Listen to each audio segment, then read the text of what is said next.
Everyone who manifested effortlessly noticed the same sign first. They stopped reacting, stopped checking, because the state already felt normal. Most people don't fail because the law doesn't work. They fail because they never truly apply it. They move from technique to technique, video to video, affirmation to affirmation, collecting methods the way one collects books, convinced that knowing more will eventually replace the necessity of being different. And yet, nothing changes. Not because imagination is weak, but because it is never allowed to take command. What is missing is not another method, but obedience to a single rule that quietly governs all manifestation. This is where Neville Goddard was relentlessly clear, almost uncomfortably so. He did not teach imagination as a temporary exercise you visit when things go wrong. He taught imagination as identity itself, not something you turn on for 10 minutes in the morning, and certainly not something you negotiate with when the senses disagree. His message was blunt. Imagination only works when it is assumed as who you are, not when it is used as a tool you occasionally pick up and put down. To imagine is not to fantasize. To imagine is to occupy. And most people never cross that threshold. There is a profound difference between knowing the law and living from it. Knowing the law is intellectual comfort. Living from it is psychological commitment. One feels safe because they can quote Neville, repeat phrases like, "Feeling is the secret," and explain the mechanics of assumption, yet their inner position never actually shifts. They remain the same self, hoping imagination will come and rescue them. But the law does not respond to hope. It responds to identity. This is why Neville used such ordinary, almost disarming analogies. He said it is like reading a menu instead of eating the meal. You can study the descriptions, admire the language, even feel inspired by what is promised, but hunger is not satisfied by description. Only eating does that. Only assuming does that. When you actually eat, you do not keep checking the menu to see if the food is real. You do not wonder whether the meal will eventually nourish you. You eat, and the process takes care of itself. In the same way, assumption is not an action you repeat, but a position you take. Once taken, it carries its own authority. This is why so many techniques appear to fail. They are being used by a self that never moved. The identity remained unchanged, and so the world faithfully reflected that unchanged position. Modern language has begun to circle back to this same truth. When Joe Dispenza speaks about identity-based states producing predictable outcomes, he is describing the same law Neville taught decades earlier. The personality you repeatedly return to, the emotional baseline you live from, the inner narrative you treat as normal, these are not neutral. They are creative. They are commands. And once sustained, they must express themselves as experience. Reality does not respond to what you want. It responds to what you are being. This is the hidden problem few are willing to face. People want manifestation without surrendering authorship of their old self. They want results without relocation.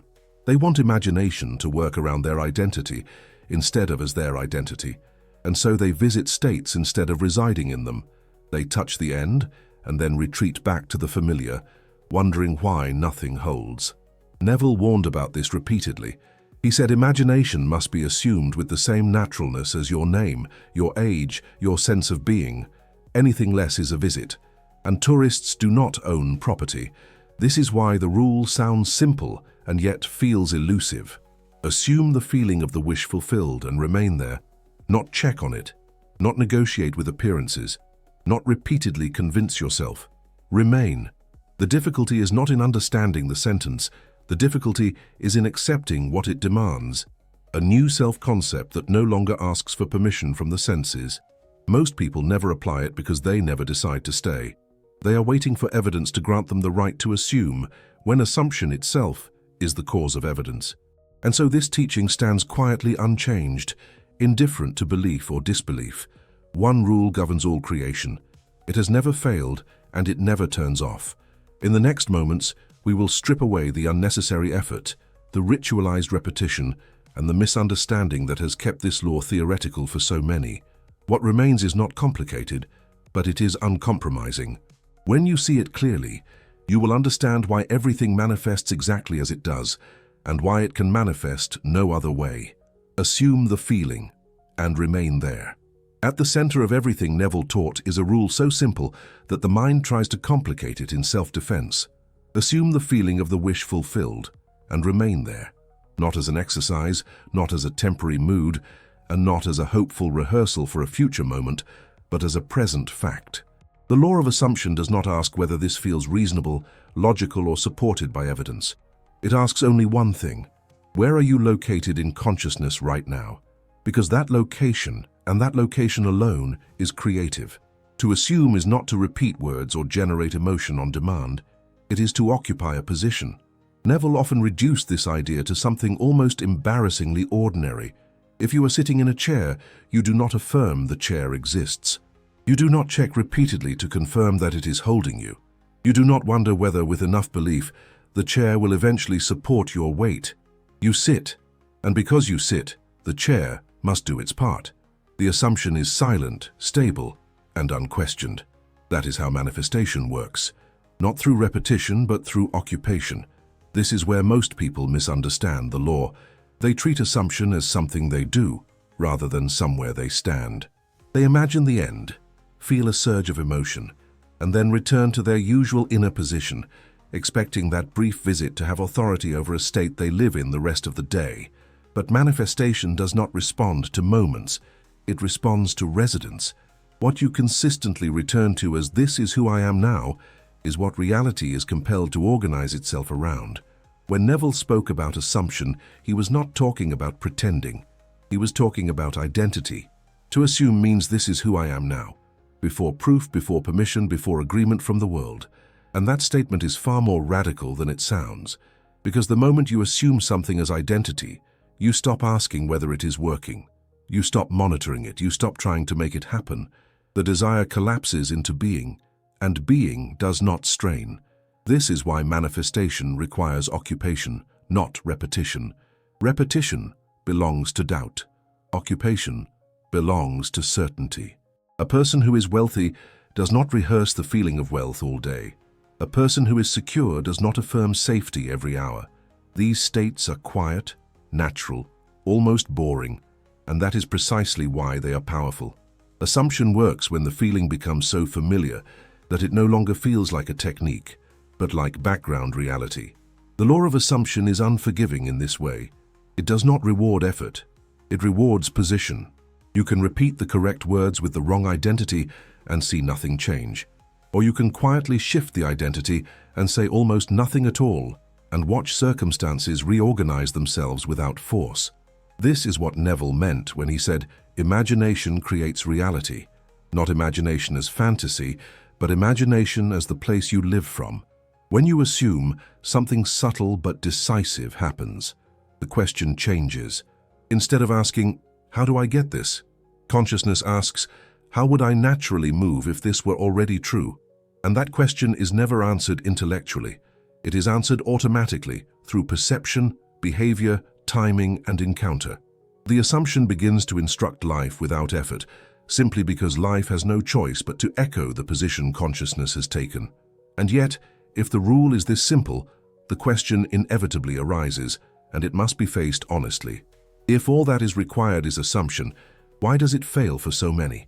Why do people understand these words, agree with them, even feel inspired by them, and still remain stuck? The answer is not that they assume incorrectly, it is that they do not remain. Tourists don't manifest, residents do. There is a subtle pattern that explains almost every stalled result, and it is rarely acknowledged because it feels uncomfortable to confront. Most people do not live in the assumed state. They visit it. They enter it briefly, touch it emotionally, and then return to the familiar psychological home they have occupied for years. In that moment of return, the power of the assumption dissolves, not because it was incorrect, but because it was never allowed to establish residency. Consciousness does not reward visits, it responds to where you dwell. Neville described this problem with striking simplicity. Staying one night in a city does not make it your home. You may admire the streets, feel inspired by the atmosphere, even imagine what it would be like to live there, but your address remains unchanged. And when you leave, the city owes you nothing. In the same way, imagining the end for a few minutes and then retreating back into the old self-concept does not relocate consciousness. It only creates contrast. The state was visited, not inhabited. This is why visualization alone so often disappoints people. Visualization without identity change is imagination without authority. The scene may be vivid, the emotion intense, but if the one imagining still identifies as the person who does not have, who is waiting, who is hoping, then the imagination is treated as fiction rather than fact. Reality does not rearrange itself around what you experience briefly. It rearranges itself around what you consistently are. Neville warned against this exact habit. He spoke about those who dip into the end state and then immediately come back out to check the world, to measure progress, to see if anything has shifted. That checking is not neutral. It is a declaration. It declares that the assumption was never accepted as final. It says, I was imagining, but now I need confirmation. And the moment confirmation is requested, the state is abandoned. Consciousness has already moved back to the position of not having. The difficulty is that visiting feels productive. It feels like effort. It feels like progress. There is emotion, imagery, and intention involved.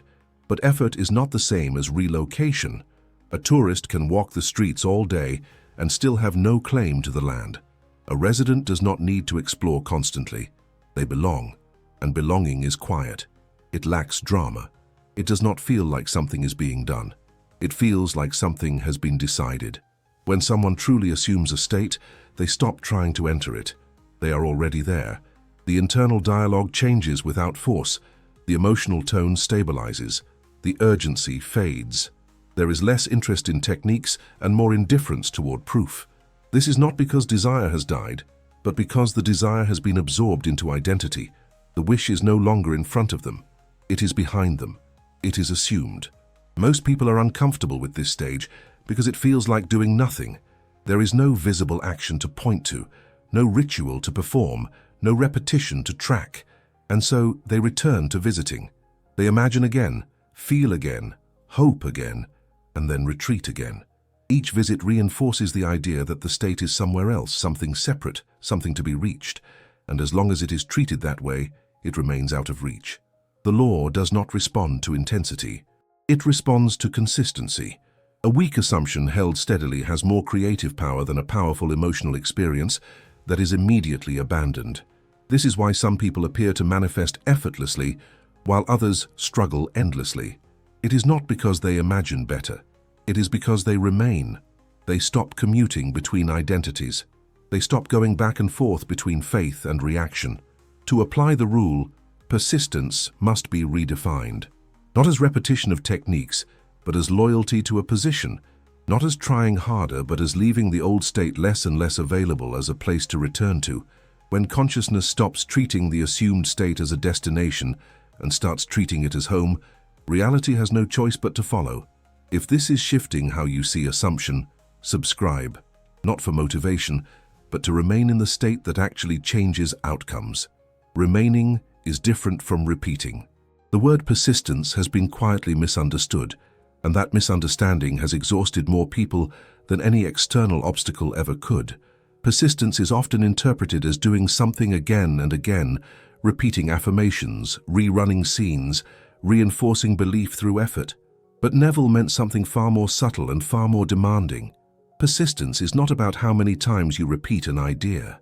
It is about how completely you refuse to leave a position once it has been assumed. A simple analogy makes this clear.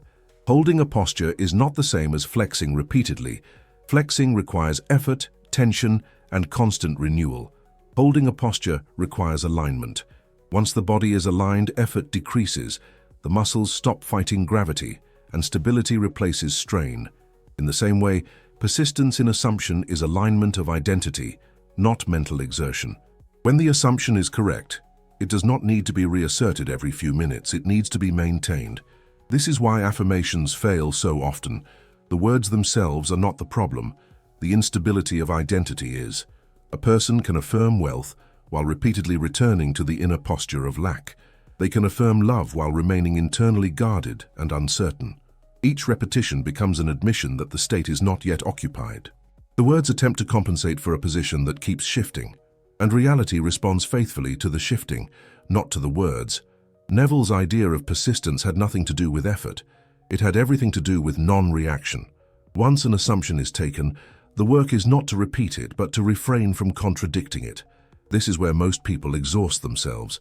They imagine the end and then immediately react to appearances, conversations, bank balances, messages, and delays.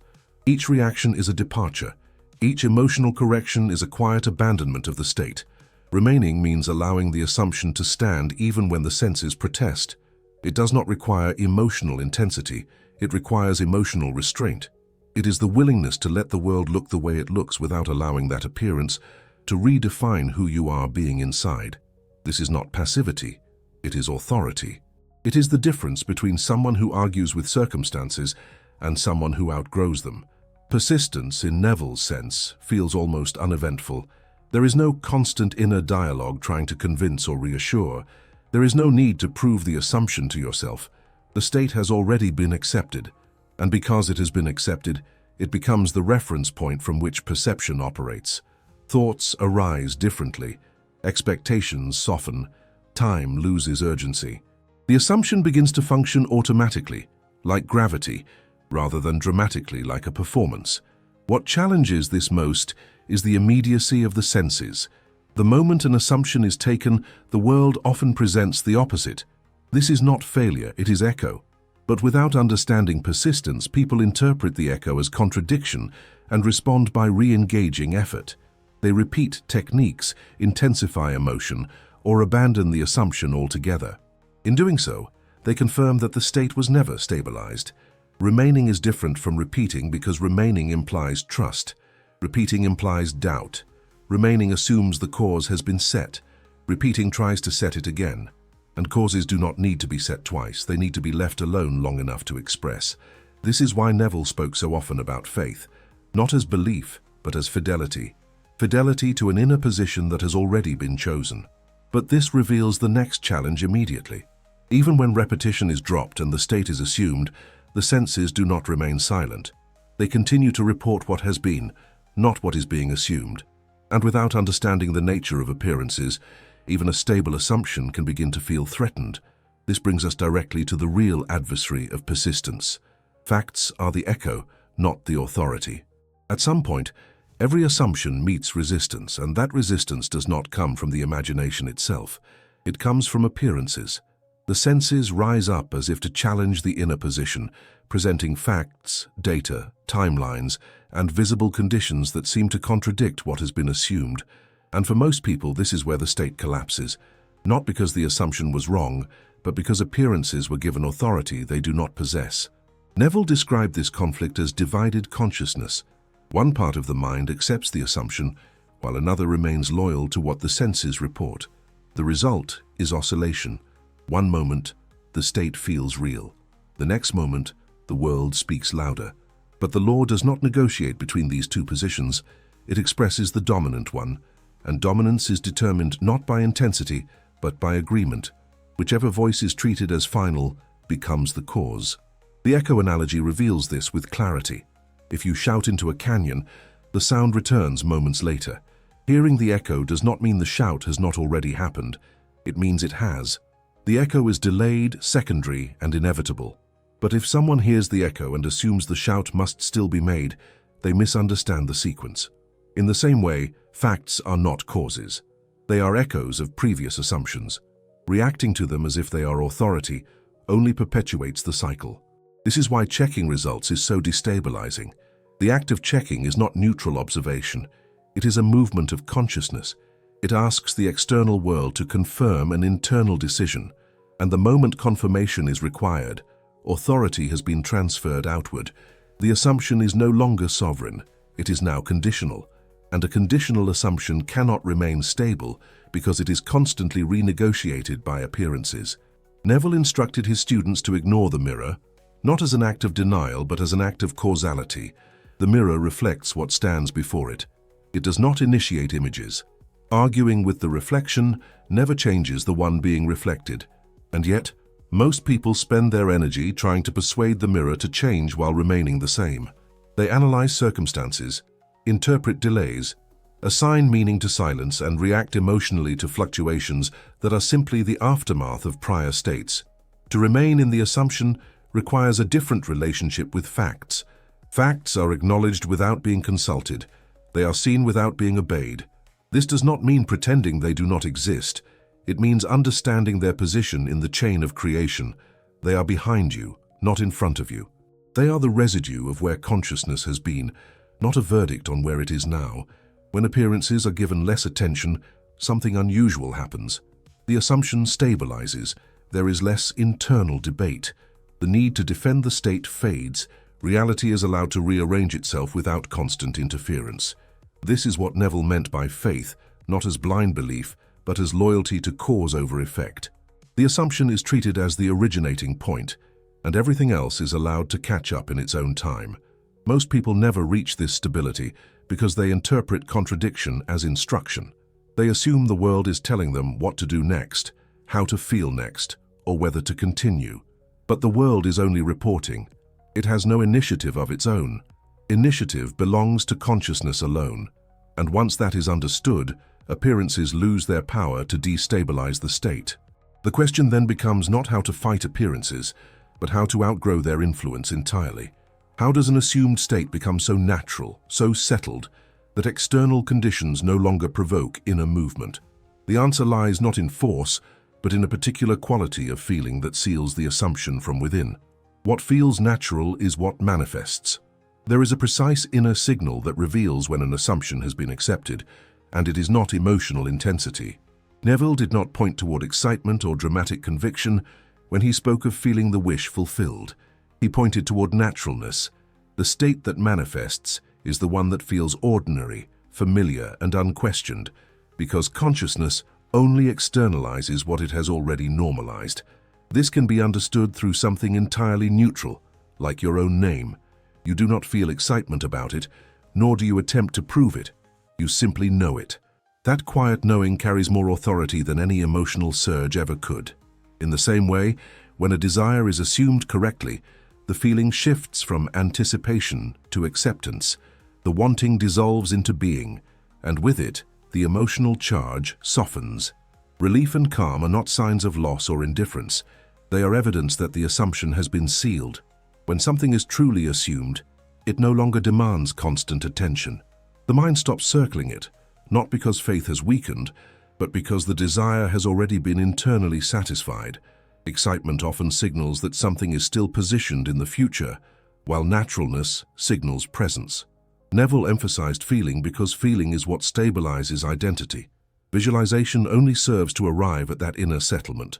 Once the feeling becomes normal, the assumption holds without effort, and reality is free to reorganize itself accordingly. Sleep is the courtroom of creation. There is a reason Neville returned to the moments before sleep with such insistence. In that quiet threshold, the mind loosens its grip on logic, memory, and resistance, and imagination is no longer challenged by the senses. Sats, the state akin to sleep, is not powerful because it is mystical, but because it is unguarded. Consciousness becomes receptive, and whatever is accepted there is impressed without argument. Neville compared this moment to stamping a document before it is filed. Once stamped, the document does not need to be argued for or defended. It carries authority automatically. In the same way, an assumption accepted in SATs does not require daytime effort to sustain it. It has already been registered at the level where identity is formed. This is why assumptions impressed before sleep harden more quickly than those attempted during waking struggle. Long mental movies are unnecessary here. Neville was clear that short implication scenes are more effective because they imply completion without strain. A brief moment that would only occur after the desire is fulfilled is enough to establish the state. The scene is not used to force belief, but to gently guide consciousness into acceptance. When the feeling of naturalness is impressed in this state, life no longer needs to be managed. The assumption begins to move on its own, expressing itself through events, timing, and encounters without conscious effort. Once the state is impressed, reality follows quietly, because the cause has already been decided. You don't push reality, it pulls from you. One of the most persistent misunderstandings about manifestation is the role of action. Many assume that once an inner state is taken, they must immediately do something to make it real. Neville taught the opposite. Action is not the cause of manifestation, it is the consequence of a state already assumed. When the inner position is stable, movement arises naturally, without planning, pressure, or personal will.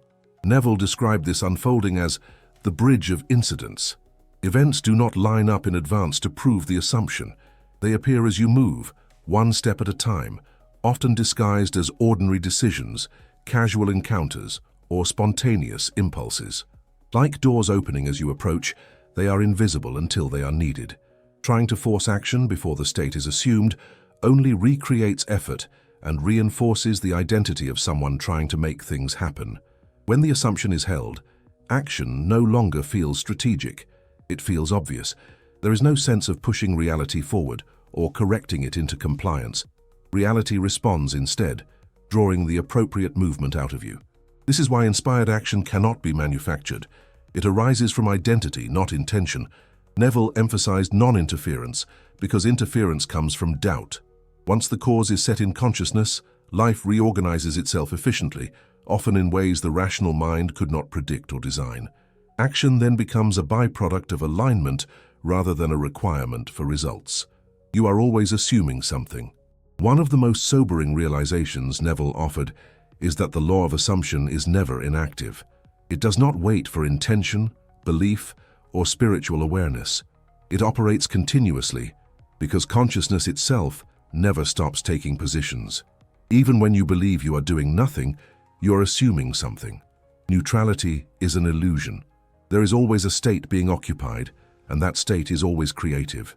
Neville described consciousness as inevitable. Whatever you repeatedly return to internally becomes the position from which life responds. This can be understood through the analogy of a thermostat. It does not pause its function because you are not paying attention. It constantly regulates the environment according to the setting it has been given. In the same way, consciousness continuously regulates experience according to what feels normal, expected, and believable. This is why the law works on fear and faith equally. Fear is not a weaker signal. It is simply an assumption in a different direction. When worry feels natural, it produces outcomes just as reliably as confidence does when confidence feels natural. The law does not judge the content of the assumption. It expresses it. Awareness then becomes the only meaningful choice. Not effort, not control, not constant mental activity, but recognition of what is being assumed as identity. Once this is seen clearly, the law stops feeling like a tool and starts revealing itself as a mirror that has never stopped reflecting. Everything that has been discussed returns to a single, unyielding principle. There is only one rule at work, and it does not fluctuate based on belief, effort, or circumstance. Assumption is the cause of experience, and experience is its inevitable expression. Consciousness does not create selectively. It expresses whatever identity is being occupied most naturally. This is why manifestation feels inconsistent to those who treat it as a technique, yet effortless to those who understand it as a position they live from. What unfolds in life is not a response to desire, but a response to identity. Desire points forward, but assumption establishes presence. When a state is assumed and persisted in, it must externalize not because reality is convinced, but because it has no other function. This is what Neville Goddard meant when he said to dare to assume. The daring is not emotional boldness, but psychological relocation. Persistence then becomes the quiet refusal to abandon that new position, even when appearances lag behind. Allowance completes the process. Once the assumption is settled, interference only delays expression. The mind does not need to supervise the outcome or direct the sequence of events. Life reorganizes itself through ordinary channels, subtle impulses, and natural movements that require no strain. What appears from the outside as coincidence is simply the orderly response of reality to a stable inner cause. Modern interpretations reflect the same law in different language.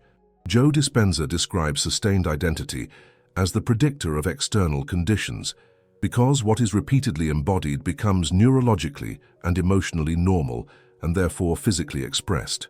The language differs, but the mechanism is identical. When assumption is taken as identity, persistence is non-reaction, and allowance replaces effort. Creation completes itself. Reality does not need to be pursued. It follows. Assume mastery and stay with us.